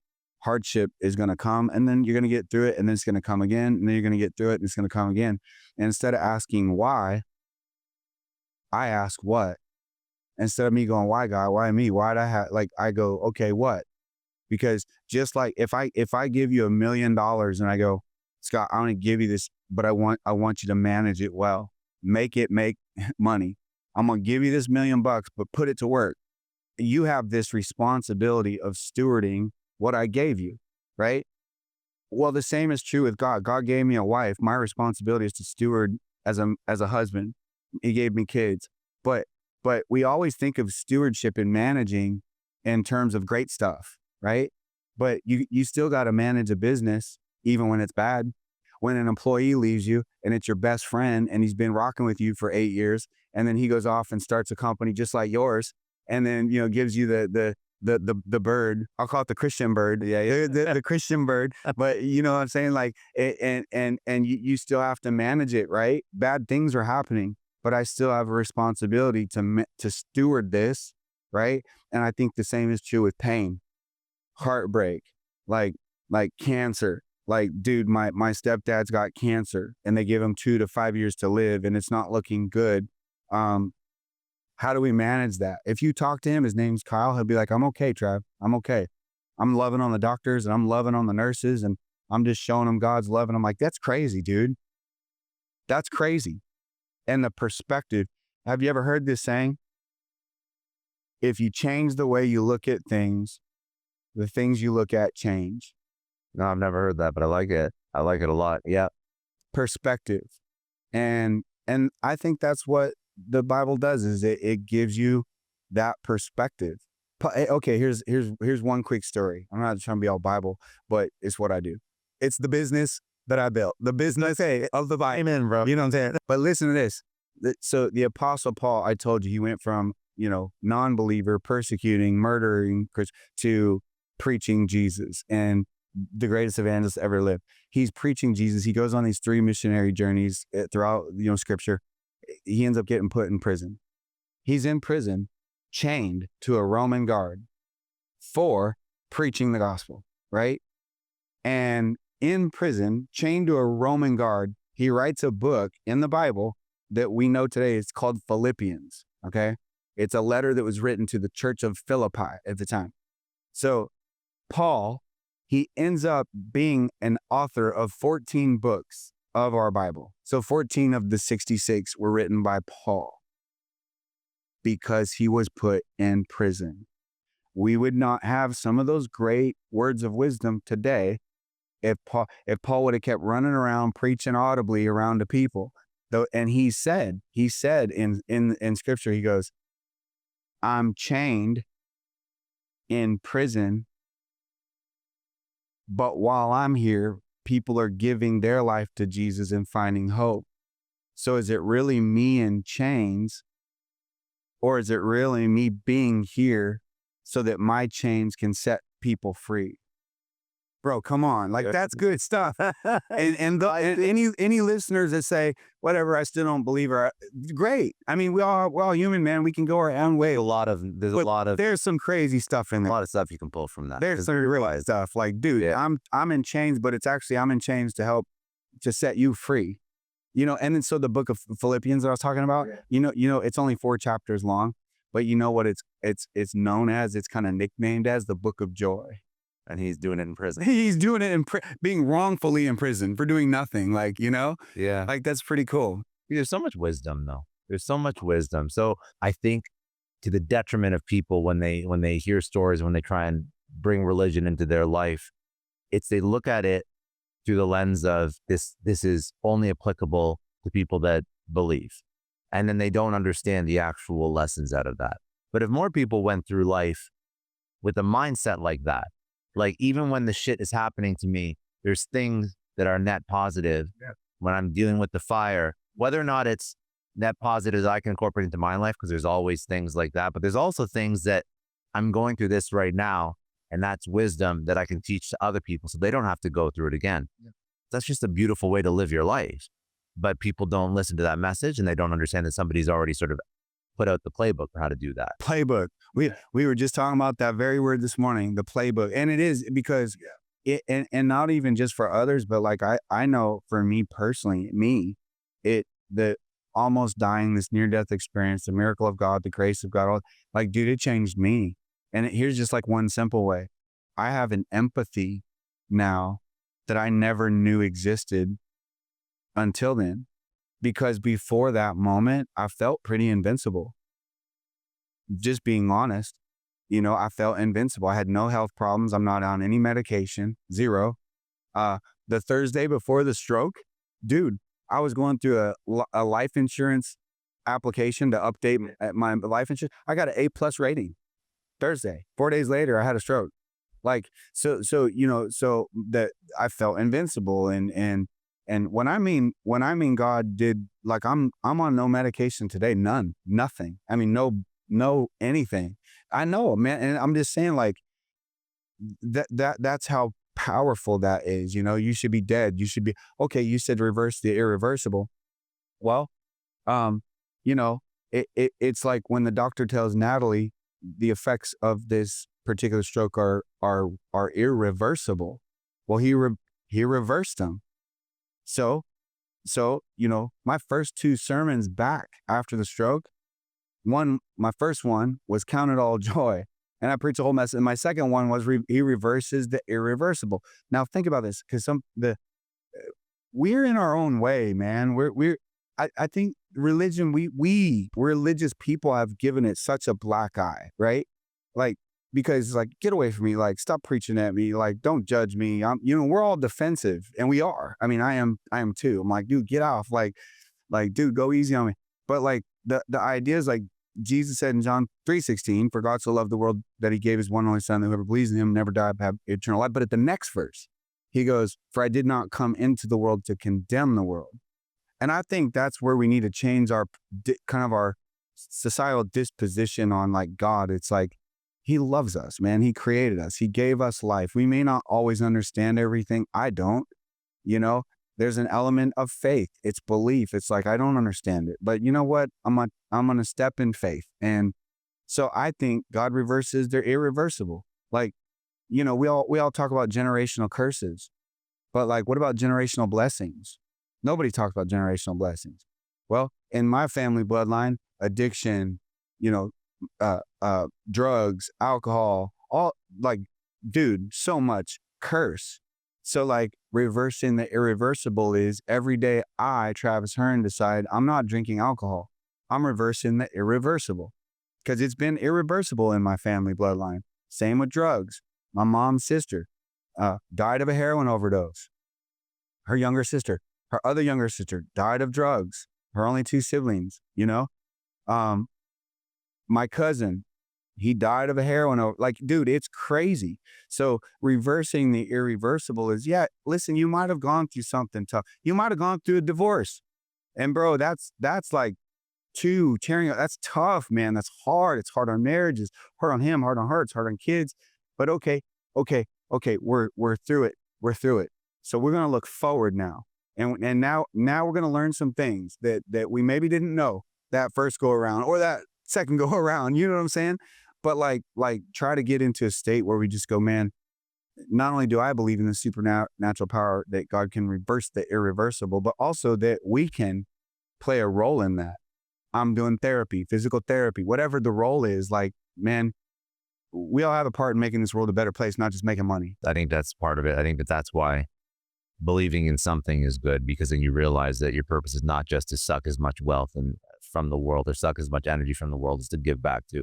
And I genuinely believe, from even a non-religious lens, that people operate in their best self when they are teaching and helping people that are in a position that they were in like 5 or 10 years ago, or even 6 months ago. I genuinely believe that's when you feel the most fulfilled. Yes. And I don't even think I realize that, even like on a podcast right now.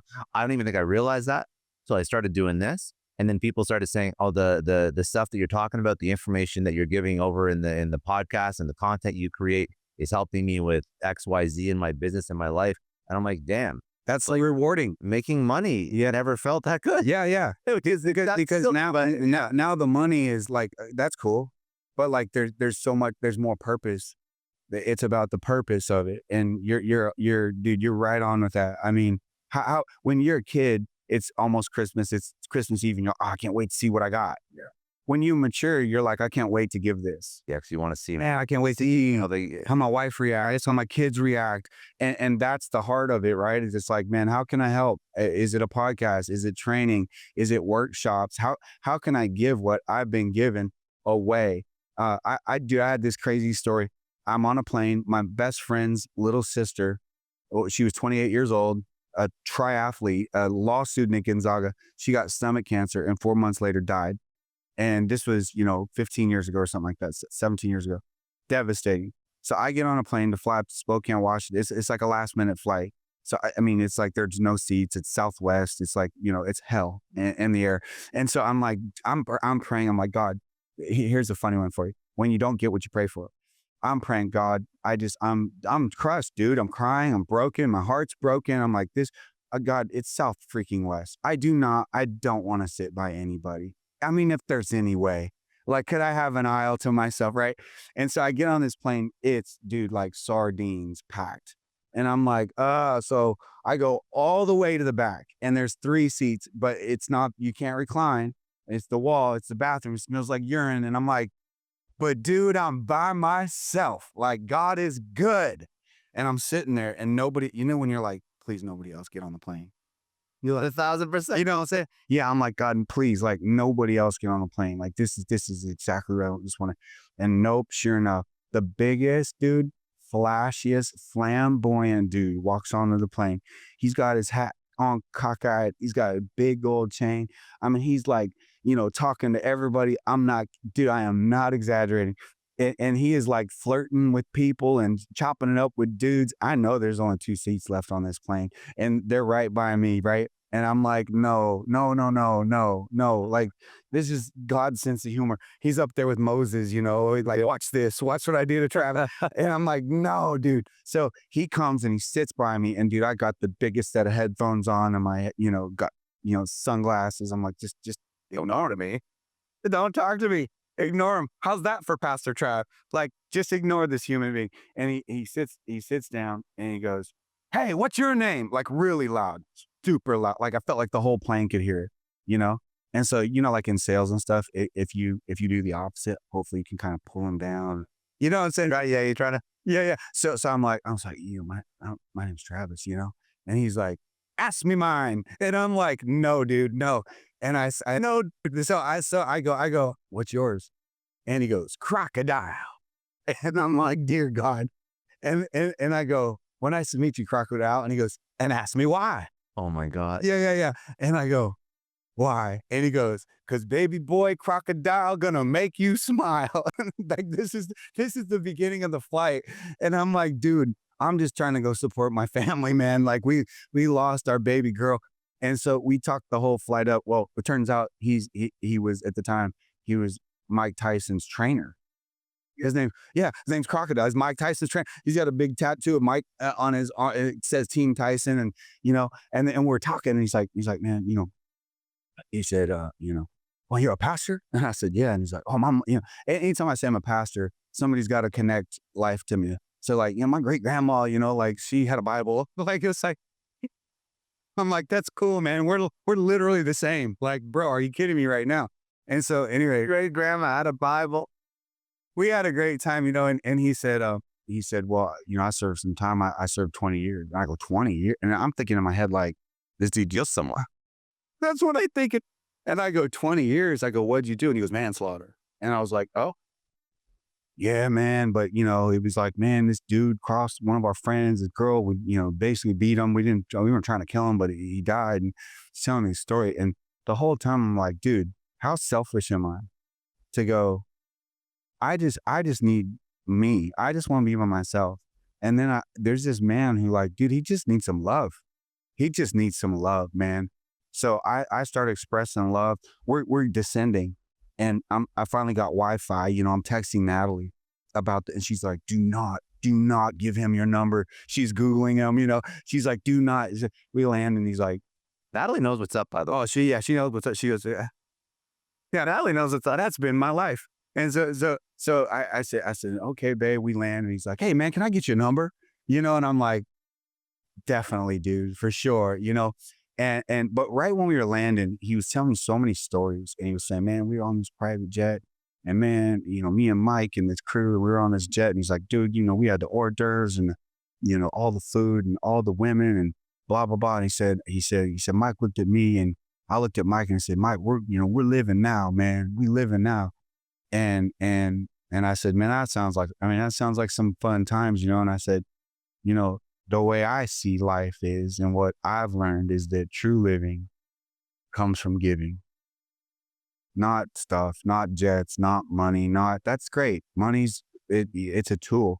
Money's not good or bad. It's a tool. It's indifferent. It's what you do with it. And it's okay to have stuff as long as stuff doesn't have you. But how do you know if stuff has you? Well, it's in your generosity, right? It's in what you give in life. So you hit that one on the head, man. Like, life is about true living, and fulfillment is about giving what you have away and helping people. So with you and the podcast and all the people you're helping, that it's making them a better them. And you're getting paid. Yeah, great. I mean, that's kind of what we all do in life. But that's the thing, like, it's easy to do it when you're getting paid. It's hard to do it when you're feeling like shit on the back of a Southwest flight with no reclines. Bopper. But that's the moment you got to do it. And that's real. Yeah, that's real. I mean, I'm a human being and I have feelings and I have emotions, and sometimes life's really freaking heavy. And the call of a pastor, you're always giving out, and you can't stop giving out. I mean, You know what I found though, just because when you said that, it hit me like, so, I speak at conferences and stuff like that, and definitely not talking religion, but talking business. And the second you step on stage, so my better half, Gina, she always laughs because he's like, I should like pull you away so like people don't ask too many questions and spend like, you're on stage for whatever, 30, 45 minutes. Second you get off, people are hounding you. I'm sure it happens to you with other life questions or whatever. It's like, I should pull you away more. And it's so easy to say, yes, you should pull me away. I should, I spent my time on stage and it's going to be another hour and a half if you just hang out there and talk to people. And it's like tiring and draining. And when you go into it, before you talk to that first person, you see people like kind of lining up to ask you some like sometimes really hard questions about, let's talk about marketing and sales. And they're like, I have this exact problem and this is exactly what I have to figure out. And how do you do it? And like, I'm already tired from just doing the talk and I have to think about how to fix your business in under 30 seconds. yes. And you go into it thinking like, oh. but then the second you start to do it, it actually gives you a lot of energy. And very, actually, I would say never after, because you have to be super grateful that people are even giving you the time to help them. First of all, you have to sort of completely reframe how you look at the situation, because it is a blessing. And after you do it, you actually always feel like it's just like this energy that just like that you get out of it, and it's just like a very positive experience.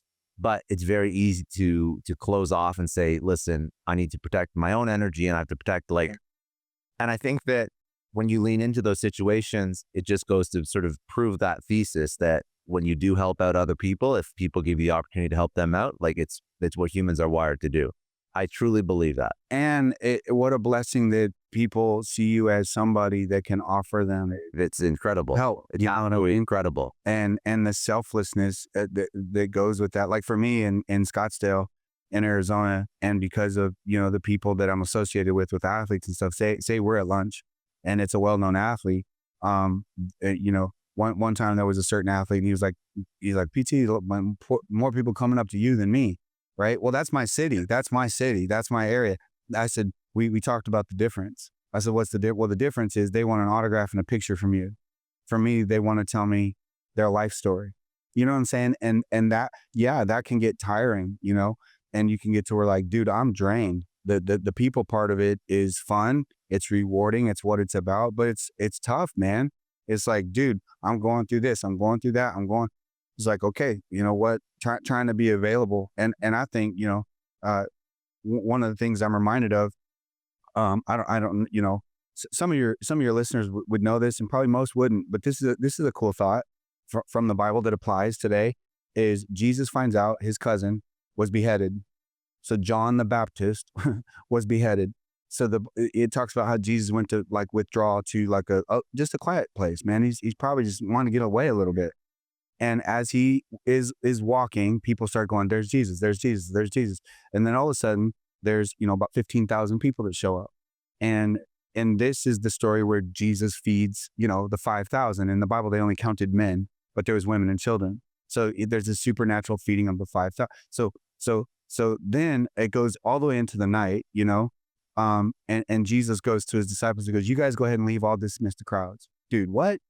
Imagine that at the arena. Right? Imagine the star athlete going, hey, ushers, appreciate you guys all go. Me and my teammates, we're going to take care of this. Like that was Jesus, like flipping everything upside down, right? So then eventually the crowds are dismissed. And this is the story where Jesus, he finally goes up to get some alone time. And then he comes down off the mountain and he walks on water, right? So a lot of times we know little bits and pieces, but when you put that in context, so what am I saying? What I'm saying is he put aside his own pain to meet the needs of people. Man, I just need to get away for a minute. Like my cousin was murdered because of me. And all of a sudden these people are showing up. It's like, okay, you know what? I'll get some time. I'll give some love. We'll make sure everybody's fed. Now he put the needs of others before his own. And I think when I think of you doing that, dude, that's what you're doing. It's not that you would never want to help somebody figure out their stuff. You're tired. Like you came, you do a keynote or whatever, you're prepping for it. Yeah. And then people go, man, Scott's got some great stuff. If I could just get 20 seconds with him times 3,000 or whatever, you know, and Not 3,000, but it could be, but it might be. Hey, don't be, hey, ye of little faith. Come on. The 3,000's coming. And so, you know, but that's those things. I'm not Jesus, but those encourage and challenge me. Cause there are times I'm just like, dude, the plane. And then I'm like, man, he has somebody sit by me that just needed some love. But I think that's what differentiates like somebody who's in it for the right reasons versus not. Because the one thing that I never wanted to have happen, it's a big deal for me. I never want somebody to like meet me after listening to the podcast and be like, oh, that's why you never meet your heroes in person. Yeah. I never want that. Yes. And I like, listen, if I can, you know, figure out my shit in my business and it's worked, and if that helps you like even like a fraction of a little bit, amazing. Yeah. Glad I was, you know, gifted the time to tell you that. Absolutely. What would be one thing that I should have asked you that I didn't ask you that you think you want to leave the audience with? I think for anybody that would want the keys to the kingdom, man, to help them through whatever fire they're in right now, whatever that fire looks like, whatever that fire is, no matter how hot that fire is burning, this book, The Fire Is For You. I am telling you, it is going to help you. It is going to help you. It is going to give you tools to not only stay in the fire while you need to stay in it, but as you walk out of the fire, it's going to give you the tools in life. And that can be purchased on Amazon or Barnes & Noble or any platform. You just type in The Fire Is For, or you can go to a landing page that's just my name, travishearn.com. That landing page, you can actually pre-order and get on the pre-order for the book, even right now. But that is the simplest, quickest way. And dude, refer it to everybody you know. It's almost like if I had the answer to cancer, would I keep it or give it? I'm giving it. Well, I got the answer to something far worse than cancer. And that is the hell on life that we all live through. I have the answer. So I want to give it away, man. Give the answer to the world. So Amazon, Barnes & Noble, travishearn.com, any of those. When's it coming out? What's the date? The official date where the actual book is going to be shipped out and is available for a purchase is in the middle of January, right after the inauguration. But you can pre-order it officially on Amazon and all platforms on November 17th. So it's out now. Yeah, It's out now. Okay. yeah, you can go to travishearn.com. You can go to Amazon. You can go to Barnes & Noble. Anywhere you can buy a book, it's out now. Okay, cool. Where should people, I mean, outside of travishearn.com, what are your socials? Same, at Travis Hearn on Instagram. And that's my main one that I use. And yeah, I'd love to connect, but at Travis Hearn. Amazing. Very simple. They can stop by if they're in Arizona. They can Impact Church. Pull up. Yeah. Pull up. Hey, I just found out. So there's a guy named Mason Plumley that plays for the Suns. He's 7 foot, dude. He's 7 feet tall. He's a big dude. Well, I know Mason and stuff before he came to the Suns. But I just found out that he was at church, but he didn't want to let me know and be like a nuisance. So he just came like everybody comes.